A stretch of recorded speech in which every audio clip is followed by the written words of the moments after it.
মোবাইলের ব্যাটারিতে চার্জ থাকতেছে না। মোবাইলের ব্যাটারির চার্জ অটোমেটিক শেষ হয়ে যাচ্ছে কোনো কিছু না করলেও এবং ফোন মাঝে মধ্যে হ্যাং করতেছে। এই সমস্যাগুলো হয়ে থাকে মূলত ফোনের ব্যাকগ্রাউন্ডে কিছু অ্যাপস রান করলে। দেখুন আপনি হয়তো ফোনে কোনো কিছু করতেছেন না। আপনার ফোন আপনি এখন অফ করে রেখেছেন। কিন্তু দেখা যাচ্ছে আপনার ফোনের ব্যাকগ্রাউন্ডে কিছু অ্যাপস রান করতেই থাকে।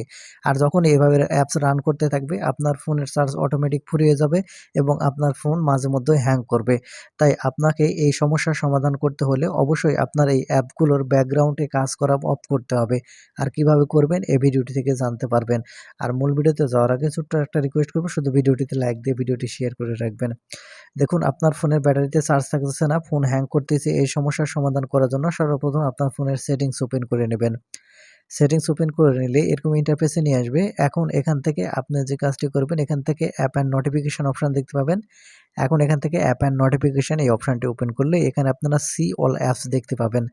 এখন এখান থেকে সি অল অ্যাপস এই অপশনটি ওপেন করবেন। তাহলে এখানে আপনার ফোনে যতগুলো অ্যাপস আছে সবগুলো কিন্তু এখানে দেখাবে। এখন এখান থেকে যেগুলো অ্যাপসের আপনি কম কাজ করেন বা আপনার অনেক সময় প্রয়োজন লাগে না, সেগুলো অ্যাপস আপনি যে কাজটি করবেন সেগুলো অ্যাপস ওপেন করবেন। যেমন এখন থেকে আমি এখান থেকে ইমেজ সার্চ এই অ্যাপটি এখান থেকে ওপেন করে নিচ্ছি। ঠিক এরকম অ্যাপগুলো যেগুলো আছে সেগুলো আপনারা ওপেন করবেন। ওপেন করার পর এখান থেকে mobile data and wifi option দেখতে পাবেন। এখন এখানে ক্লিক করবেন। ক্লিক করার পর এখানে আপনারা দেখতে পাবেন ব্যাকগ্রাউন্ড ডেটা। এই ব্যাকগ্রাউন্ড ডেটা যদি অন করা থাকে তাহলে যে কাজটি হবে, আপনার ফোন বন্ধ করে রাখলেও এই অ্যাপটি আপনার ব্যাকগ্রাউন্ডে কাজ করবে। এক্ষেত্রে আপনার ফোন হ্যাং করবে, ফোন থেকে চার্জ খুব দ্রুতই চলে যাবে। সেজন্য অবশ্যই আপনি যে কাজটি করবেন, এই অ্যাপের যে এনেবল বাটন অন করা আছে ব্যাকগ্রাউন্ড অ্যাপের, এই ব্যাকগ্রাউন্ড এটা এনেবল বাটনটি এখান থেকে আপনারা অফ করে দিবেন। ঠিক এরকমভাবে আর অন্যান্য যেগুলো অ্যাপস আছে, যেগুলো আপনি কম ব্যবহার করেন, সেগুলো অ্যাপস প্রত্যেকটা আপনি ওপেন করবেন। ওপেন করার পর mobile data and wifi open করবেন। করার পর এই যে ব্যাকগ্রাউন্ড ডেটা যেটা দেখতে পাচ্ছেন, এই এনেবল বাটন যদি অন করা থাকে অবশ্যই এখান থেকে আপনারা অবশ্যই অফ করে রাখবেন। এটা গেল আপনাদের প্রথম কাজ। আরেকটি কাজ আপনাকে করতে হবে, সেটা কিন্তু অত্যন্ত গুরুত্বপূর্ণ। সেই কাজটি করার জন্য আপনারা যে কাজটি করবেন, এখান থেকে আপনার ফোনের ব্লুটুথ অ্যান্ড ডিভাইস অপশনটি ওপেন করবেন।